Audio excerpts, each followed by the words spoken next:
Thank you, Robin and Jeff, for driving all this way just to join us for the rally today. And I know a lot of people in Hillend, after the site was knocked off, said let's have a party, but there was something in Robin's heart, I know, that said we can't have a party until all of these sites are knocked off, because there's still a community suffering under this process.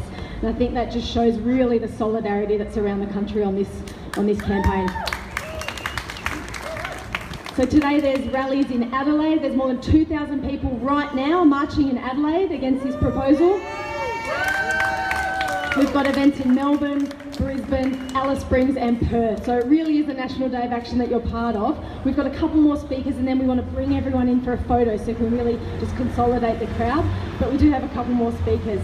I'm going to invite up Breana Macpherson, who's extremely active in the student movement and general everything, to speak about student support for the anti-nuclear movement and campaigns.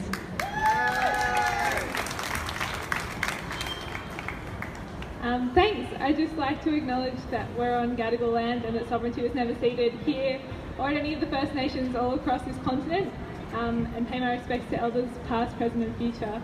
And just say thanks basically for putting up such a strong resistance to this nuclear waste dump as it's moved around the country. I think we really owe it to First Nations communities for not having one elsewhere at the moment, so thank you for that. Yeah, I'm from the Australian Student Environment Network, and I think there's a long history of students being also opposed to the nuclear industry in general, but particularly waste dumps.